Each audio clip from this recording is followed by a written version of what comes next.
Karthik Revathi serial November 22 இன்னைக்கான எபிசோடுக்கான ஒரு promo தாங்க இந்த வீடியோவில் நம்ம இன்னைக்கு பார்க்க போகிறோம். எபிசோடை ஸ்டார்ட் பண்ணுறதுக்கு முன்னாடி இந்த வீடியோவை மறக்காமல் லைக் பண்ணிக்கோங்க. உங்களுடைய ஒவ்வொரு லைக்கும் அடுத்தடுத்து வீடியோஸ் போடும் பொழுது எங்களுக்கு கொஞ்சம் இன்ட்ரெஸ்டிங்காகவும் என்கரேஜிங்காகவும் இருக்கும். எபிசோட் எப்படி ஸ்டார்ட் ஆகுதுன்னா, நம்ம கார்த்தி வந்துட்டு அந்த ராஜ சேதுபதி அனுப்பின ஆளு அப்படின்னு சொல்லிட்டு ஒருத்தர் சொல்லிக்கிட்டு இருக்காரு. யாருக்கிட்டனா சாமுண்டீஸ்வரி கிட்ட தான் சொல்லிக்கிட்டு இருக்காங்க. இது மாதிரி அந்த ராஜ சேதுபதியோட மகனோட புள்ள உங்கள் ஹஸ்பண்டை கூட்டிகிட்டு போகிறதுக்காக இங்கே வரப்போகிறான், அப்படி அவரை அனுப்பலைன்னா அவர் ரொம்ப கோவப்படுவார் அப்படின்னு என்கிட்ட சொல்லிவிட்டார் அப்படின்னு. இது கேட்டதோட சாமுண்டீஸ்வரி கேட்குறாங்க, அந்த ஆளுக்கு எவ்வளோ தைரியம் இருந்தால் ஒன்றை அனுப்பிவிட்டு இப்படி சொல்லியிருப்பான், அவனை சும்மா விட மாட்டேன்னு சொல்லு அப்படின்னு. அப்போ ராஜா நினைக்கிறாரு, அப்பா எதுக்காக இப்படி சொல்லி அனுப்பிவிடணும், அப்பா இப்படி சொல்றவர் கிடையாதே, ஒருவேளை இவன் ஏதாவது பொய் சொல்றானோ அப்படின்ட்டு அந்த ராஜாவும் சந்தேகப்படுறாரு. இன்னொரு பக்கம் கார்த்தி நினைக்கிறாரு, இந்த ஆளுதான் அன்னைக்கு கோயில் திறக்கும் பொழுது ரொம்ப பெரிய பிரச்சனையை கொண்டுட்டு வந்தது, கோயிலை திறக்கக்கூடாது அப்படின்னு. அப்புறம் எதுக்காக இவன் இப்படி சொல்றான், கண்டிப்பா இதுக்கு பின்னாடி வேற ஏதோ ஒரு காரணம் இருக்கு அப்படின்னு கார்த்தி கண்டுபிடிச்சிட்டாரு. அப்ப அவர் இருக்காருல்ல, அந்த ராஜசபதி அனுப்பின ஆளுன்னு சொல்லிட்டு வந்தாருல்ல, அவர் நேரா வீட்டுக்கு கிளம்பி போயிடுறாரு. அப்ப சாமுண்டீஸ்வரி சரியான கோவத்துல இருக்காங்க. எவ்வளவு தைரியம் இருந்தா அந்த ராஜ சேதுபதி இப்படிப்பட்ட ஒரு வேலையை பண்ணியிருப்பான். இந்த கோயிலை திறந்தா திறந்துக்கட்டும், இத்தனை வருஷத்துக்கு அப்புறம் கோயிலை திறந்தா நல்லதுதான், ஆனா என் புருஷனை அங்க வந்தே ஆகணும் அப்படின்னு ஆளு வச்சு அனுப்பி மிரட்டுற அளவுக்கு அவனுக்கு யாரு தைரியம் கொடுத்தது அப்படின்னு நம்ம சாமுண்டீஸ்வரி கோவப்படுறாங்க. ராஜா சொல்றாரு, இங்க பாரு சாமுண்டீஸ்வரி, கண்டவனும் சொல்றான் அப்படிங்கிறதுக்காக நீ அப்பாவை பத்தி அப்படி நினைக்காத. அப்பா ஒருவேளை அப்படி சொல்ற மாதிரி இருந்தா அவர் எத்தனை வருஷத்துக்கு முன்னாடியோ சொல்லியிருக்கணும். ஆனா அப்பா சொல்றாரு அப்படின்னு எவனோ ஒருத்தன் சொல்றான், கண்டிப்பா அது உண்மையா இருக்காது. அப்பா அந்த மாதிரியெல்லாம் ஆள் அனுப்பி சொல்ல மாட்டாரு. அப்படியா இருந்தா அவரு ஸ்ட்ரைட்டா சொல்லிடுவாரு. தேவையில்லாம நமக்குள்ள பிரச்சனையை உண்டாக்கணும் அப்படின்னு யாரோ ஒருத்தவங்க இதை செய்யறாங்க சாமுண்டீஸ்வரி, நீ அவசரப்பட்டு கோவப்படாத அப்படின்னு சாமுண்டீஸ்வரி சொல்றாங்க. என்னங்க இப்பவே உங்க அப்பா சொல்றாரு சாமுண்டீஸ்வரி, நீ ஏன் அப்படி நினைக்கிற, இங்க பாரு, அப்படி நான் போறதா இருந்தா என்னைக்கும் நான் போயிருப்பேன். நான் உங்களுக்காக மட்டும்தான் இந்த வீட்டிலே இருக்கேன், அதை ஞாபகம் வச்சுக்கோ அப்படின்னு. இதை கேட்ட சாமுண்டீஸ்வரி சொல்றாங்க, என்னங்க இதுக்கு மேல நீங்க ஒரு வார்த்தை உங்க அப்பாவுக்காக ஆதரவா பேசுனீங்கன்னு வச்சுக்கிடுங்களேன், அப்புறம் என் கோவத்துக்கு ஆளாக வேண்டி இருக்கும் அப்படின்னு. ரேவதி சொல்றாங்க, அம்மா அப்படி என்னதாம்மா தாத்தா குடும்பத்து மேல உனக்கு அவ்வளவு கோவமா இருக்கு அப்படின்னு. சாமுண்டீஸ்வரி கோவப்பட்டு, ரேவதி இதை பத்தி கேட்கறதுக்கு உனக்கு கொஞ்சம் கூட ரைட்ஸ் கிடையாது. நீங்க பாருங்க, தாத்தா குடும்பத்தோட என்னைக்குமே பேசக்கூடாது, அந்த அபிராமியோட பையன்கள் கூடயும் பேசக்கூடாது, யாரு கூடயும் பேசக்கூடாது. நீங்க தேவையில்லாம என் கோபத்துக்கு ஆளாகாம எல்லாரும் இந்த இடத்துல இருந்து போங்க அப்படின்னு சொன்னதோட ராஜா நேர ரேவதியை பார்த்து, ரேவதி இதுக்கு மேல உங்க அம்மாட்ட கேள்வி கேட்டீங்கன்னா கண்டிப்பா ரொம்ப கோவப்படுவாங்க, அதனால இந்த இடத்த விட்டு போமா அப்படின்னு. இது கேட்டுட்டு ரேவதியும் சரியப்பா அப்படின்னு சொல்லிட்டு அந்த இடத்துல இருந்து போறாங்க.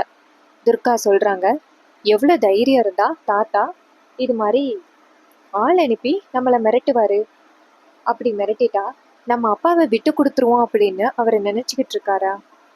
என்னடா என்ன வேணும்? அவர் அப்படி மிரட்டிட்டா நம்ம அப்பாவை விட்டு கொடுத்துருவோம் அப்படின்னு நினைக்கிறாரு போல. வரட்டும் பார்த்துக்கலாம், அவர் அப்பாவை அழைச்சிட்டு போவாரு என்னன்னு நானும் பாத்துறேன் அப்படின்ட்டு கோவப்படுறாங்க துர்கா. சாமுண்டீஸ்வரி நேரா துர்காவை பார்த்து, இங்க பாரு, அந்த குடும்பத்தை பத்தி உங்க யாருக்குமே தெரியாது, நம்ப வச்சு கழுத்து இருக்கிற குடும்பம், அதனால யாரும் அந்த குடும்பத்தை நம்பாதீங்க, இந்த இடத்த விட்டு போங்க அப்படின்னு சொன்னதோட எல்லாரும் அந்த இடத்த விட்டு போறாங்க. அப்ப ராஜா சோகமா மாடிக்கு போக ரேவதி நேரா அவங்க அப்பாவை பார்த்து, அப்பா என்னப்பா இந்த அளவுக்கு அம்மா தாத்தா மேல இவ்வளோ கோவமா இருக்காங்க, இப்படி கோவமா இருப்பாங்கன்னு நான் எதிர்பார்க்கவே இல்லை அப்படின்னு. அப்ப ராஜா சொல்றாரு, அப்புறம் கோவப்படாமம்மா, அவளோட அண்ணன் இறந்ததுக்கு இன்னுமே அந்த ராஜ சேதுபதி தான் காரணம் அப்படின்ட்டு சாமுண்டீஸ்வரி இன்னுமே ரொம்ப கோவத்துல இருக்கா. அதனாலதான் நம்ம என்ன சொன்னாலுமே அவ காதுல வாங்கக்கூடிய சூழ்நிலையில இல்லை. நானும் இத்தனை வருஷமா இருந்து சாமுண்டீஸ்வரி கிட்ட என்னென்னமோ சொல்லி புரிய வைக்க பார்த்துட்டேன். ஆனால் சாமுண்டீஸ்வரி கொஞ்சம் கூட கேட்குற மாதிரி இல்லை. அவ சைடு பார்த்தாலும் நியாயம் தானே இருக்கு அப்படின்னு. அப்போ ரேவதி சொல்கிறாங்க, சரி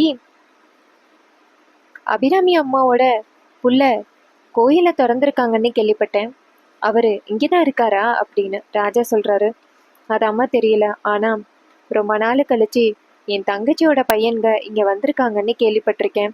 அவனுங்களை பார்க்கணும் போல எனக்கு ஆசையாக இருக்கு. ஆனால் பார்த்தா சாமுண்டீஸ்வரி என்னை விட மாட்டா, உங்ககிட்டேருந்து என்னை பிரிச்சிருவாளோன்னு சங்கடமாக இருக்கு அப்படின்னு. இதை கேட்டுட்டு ரேவதி சொல்கிறாங்க, அப்பா உங்களுக்கு பார்க்கணும் அப்படின்னு ஆசையாக இருந்துச்சுன்னா நீங்கள் போயிட்டு பார்த்துட்டு வாங்கப்பா, இதில் என்ன இருக்குது அப்படின்னு. அப்போ ராஜா சொல்கிறாரு, இங்கே பாருமா, நான் போயிட்டு பார்த்துட்டு வந்த விஷயம் கடுகளவு சாமுண்டீஸ்வரிக்கு தெரிஞ்சாலும் அப்புறம் என் பெத்த பொண்ணுங்களை கூட பார்க்க விடாம அவள் தடுத்துருவா. அதுக்கப்புறம் எப்படி வந்துட்டு என்னால் உங்களோட விட்டு பிரிஞ்சிருக்க முடியும்? உங்களுக்காக மட்டும்தான் நான் இந்த வீட்டில் இருக்கேன். இல்லைன்னா என்னைக்கும் ஓ சாமுண்டீஸ்வரி அப்படின்னு சொல்லிட்டு நான் எங்கள் அப்பா கிட்ட போயிருப்பேன் அப்படின்னு. அப்போ ரேவதி சொல்கிறாங்க, சரிப்பா, அந்த கோயிலை திறந்த அபிராமியோட பையன் யாருன்னு கண்டுபிடிக்கணும் அப்படின்னு சொல்கிறாங்க. அப்போ ராஜா சொல்கிறாரு, சரி நம்ம கண்டுபிடிச்சாதான் அந்த ராஜா சொல்கிறாரு, நம்ம கண்டுபிடிக்கிறதுக்கு முயற்சி பண்ணால் மட்டும்தானே அந்த சாமுண்டீஸ்வரி கண்டுபிடிச்சி என்ன இந்த வீட்டை விட்டு பிரிக்கிறதுக்கு வாய்ப்பு இருக்கு. ஆனால் என்கிட்ட வேற ஒரு ஐடியா இருக்கு அப்படின்னு. இது கேட்டதோட ரேவதி கேட்குறாங்க, என்ன ஐடியாப்பா சொல்லுங்க, அதன்படியே நம்ம எப்படியாவது அத்தையோட பையன்கு கிட்ட பேசி இந்த குடும்பத்தை ஒன்று சேர்க்கறதுக்கு முயற்சி பண்ணுவோம் அப்படின்னு. ராஜா சொல்றாரு, வேற யாரு, இந்த வீட்டுக்கு வந்திருக்கானே அவனை வச்சுதான் எப்படியாவது நம்ம அத்தையோட குடும்பத்தை கண்டுபிடிக்கணும் அப்படின்னு. அப்ப ரேவதி கேட்குறாங்க, சரிப்பா அவனை கூப்பிடுங்க அப்படின்னு. இதை கேட்டதோட ராஜாவும் உடனே கூப்பிடுறேன் அப்படின்னு சொல்லிட்டு நேராக கார்த்தியை கூப்பிடுறாங்க. கார்த்தி அங்கேருந்து மாடிக்கு வராரு. மாடிக்கு வந்துட்டு நேராக ராஜாவை பார்த்து, சொல்லுங்க மாமா உங்களுக்கு என்ன வேணும் அப்படின்னு. அப்போ ரேவதி கேட்குறாங்க, என்னப்பா இது, இவன் உங்களை மாமான்னு கூப்பிட்றான் அப்படின்னு. ராஜா சொல்கிறாரு, நான் தான் கார்த்திகை மாமான்னு கூப்பிட சொன்னேன். எனக்கு தங்கச்சி பையன் இருக்கான்னு, அவனுக்கும் கண்டிப்பாக இதே வயசு தான் இருக்க வாய்ப்பு இருக்குது. அதனால தான் இவன் மாமான்னு கூப்பிட்டதோட எனக்கு தங்கச்சி பையன் ஃபீல் வந்துருச்சு. அதனால தான் சரின்னு சொல்லிட்டு அப்படியே மாமான்னு கூப்பிட்டுக்கோன்னு சொல்லிட்டேன். அவனும் மாமான்னு கூப்பிட்றான். மாமான்னு கூப்பிடும் பொழுது எனக்கு ரொம்ப சந்தோஷமா இருக்குது தெரியுமா அப்படின்னு. ரேவதி கேட்குறாங்க, அப்பா அதுக்காக கண்டவனையே நீங்கள் மாமான்னு கூப்பிட்றது எனக்கு பிடிக்கல அப்படின்னு. அப்போ ராஜா சொல்கிறாரு, இங்கே பாருமா, இது என்னோட ஒப்பீனியன். இங்கே பாரு, ஒருவேளை அவன் என்னை மாமான்னு கூப்பிட்றதுக்காக ஒன்று அவன் கல்யாணம் பண்ண போகிறான்னு அர்த்தம் கிடையாதுமா அப்படின்னு. அப்போ ரேவதி முறைக்கிறாங்க. அப்போ ராஜா சொல்கிறாரு, இங்கே பாருமா ரேவதி, இவனால் நம்மளுக்கு ஒரு காரியம் ஆக வேண்டியது இருக்குது, அதனால நீ கொஞ்சம் பொறுமையாக இருமா அப்படின்னு. இதை கேட்டுட்டு ரேவதியும் சரிப்பா அப்படின்னு சொல்லிட்டு கார்த்தியை பார்க்குறாங்க. கார்த்தி கேட்குறாரு, ரெண்டு பேருமே ஒரு முக்கியமான விஷயத்துக்கு தான் என்னை கூப்பிட்ருக்கீங்கன்னு நல்லா தெரியுது, என்ன விஷயம்னு சொல்லுங்க அப்படின்னு. அப்போ அந்த ராஜா சொல்கிறாரு, இங்கே பாரு கார்த்தி, என்ன முக்கியமான விஷயம் அப்படின்னா, உனக்கே தெரியும் என்னோட அப்பா வந்துட்டு ராஜ சேதுபதி அப்படின்னு. கார்த்தி கேட்குறாரு, என்னது உங்கள் அப்பா பேர் ராஜ சேதுபதியா அப்படின்னு. ரேவதி கேட்குறாங்க, ஏய் நடிக்காத, உனக்கு எல்லாம் தெரியும் அப்படின்னு. கார்த்தி சொல்கிறாரு, சேச்சா எனக்கு அதெல்லாம் எதுவும் தெரியாது, இவரோட அப்பா ராஜ சேதுபதி அப்படிங்கிறது எனக்கு இப்போ தான் தெரியும், சொல்லுங்க உங்களுக்கு என்ன உதவி வேணும் அப்படின்னு. ராஜா சொல்கிறாரு, கார்த்தி அந்த ராஜ சேதுபதியை அனுப்பின ஆள் அப்படின்னு சொல்லிட்டு ஒருத்தன் வந்து பேசினான்னு, அவன் சொன்னான்னா இது மாதிரி என் தங்கச்சி பையங்க ஊருக்கு வந்திருக்காங்கன்னு, உன்னால் முடிஞ்சா என் தங்கச்சி பையனை பார்த்து அவன்கிட்ட பேசிட்டு வரியா அப்படின்னு. அதுக்கு கார்த்தி கேட்குறாரு, என்ன சார் இப்படி சொல்லிட்டீங்க, அவ்வளோ சுலபமாக உங்கள் தங்கச்சி பையனை போய் பார்த்துட முடியுமா அப்படின்னு. அப்போ ராஜா சொல்கிறாரு, என் தங்கச்சி பையன்கிட்ட எனக்கு பேசணும் போல இருக்கு, நீ மட்டும் அவனை எப்படியாவது கண்டுபிடிச்சி கொடுத்துட்டேன்னு வச்சுக்கேன், எனக்கு ரொம்ப சந்தோஷமா இருக்கும். நான் தேடுனேன்னா கண்டிப்பாக சாமுண்டீஸ்வரி கண்டுபிடிச்சிருவா, அப்புறம் ரொம்ப பெரிய பிரச்சனை ஆகிரும், சாமுண்டீஸ்வரி என்னை வீட்டை விட்டு தருத்துறதுக்கு கூட வாய்ப்பு இருக்குது, இதனால என் பொண்ணுங்க கூட கூட பேசுகிறதுக்கு நேரம் இல்லாமல் போயிடும். அதனால நீ எப்படியாவது வந்துட்டு அந்த என் தங்கச்சி பையனை கண்டுபிடிச்சி அவன்கிட்ட இந்த விஷயத்தை எடுத்து சொல்றியா, இந்த குடும்பத்தை ஒன்று சேர்க்கறது அவன் கையில தான் இருக்குன்னு சொல்றியா அப்படின்னு. அப்போ கார்த்தி நினைக்கிறாரு, மாமா இந்த குடும்பத்தை ஒன்று சேர்க்கறதுக்காக தான் மாமா நான் சென்னையிலேருந்து வந்திருக்கேன், நீங்கள் கவலைப்படாதீங்க, கண்டிப்பாக இந்த குடும்பம் ஒன்று சேரும் அப்படின்னு. ராஜா கேட்குறாரு, என்ன தம்பி ரொம்ப யோசிக்கிறீங்க? என் தங்கச்சி பையனை கண்டுபிடிச்சி அவன்கிட்ட இந்த விஷயத்தை எடுத்து சொல்லுங்க அப்படின்னு. கார்த்தி சொல்கிறாரு, சரி நான் பார்த்துக்கிறேன் அப்படின்னு சொன்னதோட ராஜாவும் சரி கார்த்தி அப்படின்னு சொல்ல ரேவதி சொல்கிறாங்க, இங்கே பாரு, இந்த விஷயத்தில் ஒரு துளி அளவு கூட என் அக்காளுங்களுக்கோ என் தங்கச்சிங்களுக்கோ இல்லை அம்மாவுக்கோ இந்த விஷயம் தெரியக்கூடாது, பார்த்துக்கோ அப்படின்னு. கார்த்தி சொல்கிறாரு, இதுலேருந்து கடுகளவு கூட வெளியில கசியாது இந்த விஷயம் அப்படின்னு சொன்னதோட ரேவதியும் சரி அப்படின்னு சொல்கிறாங்க. அதுக்கப்புறமா வீட்டில் சாமுண்டீஸ்வரி வந்து சேரில் உட்காந்துருக்காங்க. அப்போ சந்திரகலா வீட்டுக்கு வேலைக்கு வந்திருக்கானே அவனை கூப்பிடு அப்படின்னு சொன்னதோட சந்திரகலா நேராக கார்த்தின்னு கூப்பிடுறாங்க. கார்த்தி அந்த இடத்துக்கு வந்துட்டு சொல்லுங்க மேடம் அப்படின்னு சொல்ல அப்போ சாமுண்டீஸ்வரி சொல்கிறாங்க, ஒரு முக்கியமான விஷயம் பேசுகிறதுக்காக தான் உன்னை நான் கூப்பிட்டேன் அப்படின்னு. கார்த்தி கேட்குறாரு, என்ன முக்கியமான விஷயம்னு சொல்லுங்களேன், கேட்டுடலாம் அப்படின்னு. அதுக்கு முன்னாடி நான் உட்காரத்துக்கு ஒரு சேர் கொடுத்தா நல்லாயிருக்கும் அப்படின்னு. சந்திரகலா சொல்கிறாங்க, என்ன விளையாடுறியா? அக்காவுக்கு முன்னாடி யாருமே வந்துட்டு உட்கார மாட்டாங்க, ஞாபகத்தில் வச்சுக்கோ அப்படின்னு. இதை கேட்டதோட கார்த்தி சொல்கிறாரு, இங்கே பாருங்க, உட்காந்து பேசுறதுல என்ன இருக்கு? எனக்கு ஒரு சேர் கொடுத்தீங்கன்னா நானும் கம்ஃபர்டபுளாக உட்காந்து பேசுவேன். அதை விட்டுட்டு நீங்கள் வந்துட்டு எனக்கு மட்டும் சேர் கொடுக்க மாட்டேன் அப்படின்னு சொன்னா இதெல்லாம் என்னங்க அப்படின்னு. அப்போ ஒருத்தவங்க காஃபி கொண்டு வராங்க. காஃபி கொண்டு வரும் பொழுது டக்குன்னு என்ன நடக்குதுன்னா கார்த்தி அந்த பொம்பளையை வந்து தட்டி விட்டுறாரு. அப்போ அவங்க போயிட்டு நேராக சாமுண்டீஸ்வரியோட புடவையில காஃபியை கொட்டிடுறாங்க. அந்த பொம்பளை வந்துட்டு சாரி மேடம் தெரியாமல் கொட்டிட்டேன் அப்படின்ட்டு மன்னிப்பு கேட்க அப்போ சாமுண்டீஸ்வரி எந்திரிச்சு அவங்க புடவையை சரி பண்ணும் பொழுது கார்த்தி இந்த வாய்ப்பை பயன்படுத்தி சேரில் உட்கார்றாரு. கார்த்தி சேரில் உட்காந்ததை பார்த்துட்டு சந்திரகலா செம்ம டென்ஷன் ஆகுறாங்க. எவ்வளோ தைரியம் இருந்தால் நீ அந்த சேரில் உட்காந்துருப்ப, உனக்கு அந்த சேரில் உட்கார்றதுக்கு யார் அனுமதி கொடுத்தது அப்படின்னு கேட்க கார்த்தி சொல்கிறாரு, இல்லை ரொம்ப நாளாக சாமுண்டீஸ்வரி மேடம் இந்த சேரில் உட்காந்து ஆடினது எனக்கு ரொம்ப பிடிச்சிருந்துச்சு, அதான் என்னைக்காவது ஒரு நாள் நாச்சும் இந்த சேரில் உட்காந்து ஆடணுமேனு ஆசைப்பட்டேன், அதே மாதிரி உட்காந்து ஆடிட்டேன் அப்படின்னு சொல்ல சந்திரகலா நேராக கார்த்தியை பார்த்து, இங்கே பாரு, நீ மட்டும் இந்த இடத்த விட்டு எந்திரிக்கலன்னா உனக்கு நடக்கிறதே வேற அப்படின்னு. சாமுண்டீஸ்வரி நேராக கார்த்தியை பார்த்து, அது சரி, எனக்கு முன்னாடியே நீ உட்காரியா அப்படின்னு சொன்னதோட கார்த்தி டக்குன்னு எந்திரிச்சு, சாரி மேடம், என்னை மன்னிச்சிருங்க, இந்த சேரை பார்த்ததோட ஆசைப்பட்டுட்டேன் அப்படின்னு. அப்போ சாமுண்டீஸ்வரி சொல்கிறாங்க, என்னன்னு தெரியல, நீ எனக்கு எதிராக என்ன பண்ணாலுமே எனக்கு கொஞ்சம் கூட கோவமே வரமாட்டேங்குது அப்படின்னு. கார்த்தி நினைக்கிறாரு, சொந்த தங்கச்சி பையன், நான் உங்கள் மருமகன், எப்படி வந்துட்டு என் மேலே கோவப்பட தோணும் அப்படின்னு கார்த்தி நினைக்கிறாரு. அப்போ அந்த சாமுண்டீஸ்வரி கேட்குறாங்க, இங்கே பாரு, இதுக்கப்புறம் எனக்கு முன்னாடி இந்த மாதிரி சேரில் எல்லாம் உட்கார்ற வேலை வச்சுக்காத அப்படின்னு.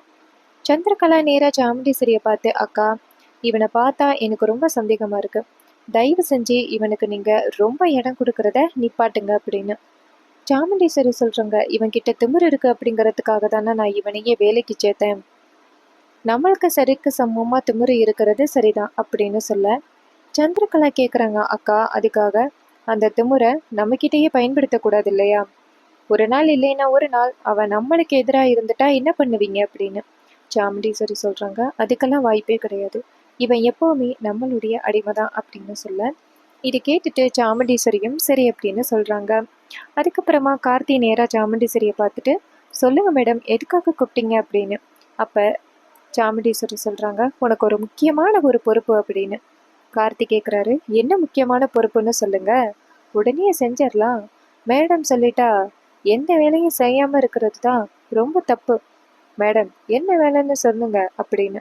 அப்போ சாமுண்டீஸ்வரி சொல்கிறாங்க, இங்கே பாரு, இன்னைக்கு ஒருத்தன் வந்து புலம்பிட்டு போனதை நீ கேட்டிருப்ப அப்படின்னு. கார்த்தி சொல்கிறாரு, ஆமாம் மேடம், ஏதோ தங்கச்சி பையன் அப்புறம் ஊருக்கு வந்திருக்கான், கோயிலை திறந்தான் அப்படின்னு பேசிக்கிட்டீங்க, அதை தூரத்தில் இருந்து தான் கேட்டேன், உங்கள் ஃபேமிலிக்குள்ளே எதுக்கு நடுவில் வரணும் அப்படிங்கிறதுக்காக தான் நான் அமைதியாக இருந்தேன் அப்படின்னு. சாமுண்டீஸ்வரி சொல்கிறாங்க, அதுதான் உனக்கு ஒரு வேலை கொடுக்க போகிறேன் அப்படின்னு. கார்த்தி கேட்குறாரு, என்ன வேலைன்னு சொல்லுங்கள் மேடம் அப்படின்னு. சாமுண்டீஸ்வரி சொல்கிறாங்க, ஊருக்கு வந்திருக்க அந்த என் புருஷனோட தங்கச்சி பையன் யார் அப்படிங்கிறத நீ கண்டுபிடிக்கணும், யாருன்னு கண்டுபிடிச்சி அவனோட ஃபோட்டோவை என்கிட்ட கொண்டாந்து கொடுத்தீங்கன்னா நல்லாயிருக்கும் அப்படின்னு. இதை கேட்டுட்டு கார்த்தி சொல்கிறாரு, அவ்வளோதானே மேடம், நான் பார்த்துக்கிறேன் அப்படின்னு சொல்கிறாங்க. அப்போ சந்திரகலா சொல்கிறாங்க, இங்கே பாரு, அதோட அந்த குடும்பத்துக்கு அவனை தேடினதே தெரியக்கூடாது, அப்படி தெரிஞ்சிச்சின்னா அவனை வந்துட்டு அவங்க சேஃப்டியாக வச்சுக்கிறதுக்கு வாய்ப்பு இருக்குது அப்படின்னு. இது கேட்டதோட கார்த்தி சொல்கிறாரு, அதெல்லாம் நான் பார்த்துக்கிறேன் மேடம், நீங்கள் கவலைப்படாதீங்க அப்படின்னு சொல்லிட்டு கார்த்தி வெளியில் வராரு. அப்போ கார்த்தி நினைக்கிறாரு, ஒரு கும்பல் கார்த்தியை கண்டுபிடிச்சி பார்க்கணும், இந்த குடும்பத்தை ஒன்று சேர்க்கணும் அப்படின்னு நினைக்கிது. இன்னொரு கும்பல் கார்த்தியை பிடிச்சி தீர்த்து கட்டணும்னு நினைக்கிது. ஆஹா, இந்த குடும்பம் என்னடா இப்படி இருக்கு அப்படின்னு. அப்போ சந்திரகலா நேராக சாமுண்டீஸ்வரியை பார்த்து, சாமுண்டீஸ்வரி அக்கா, நீதான்க்கா அந்த கார்த்தியை நம்புற, எனக்கு என்னமோ இவனை சுத்தமாக நம்பவே முடியலை அப்படின்னு.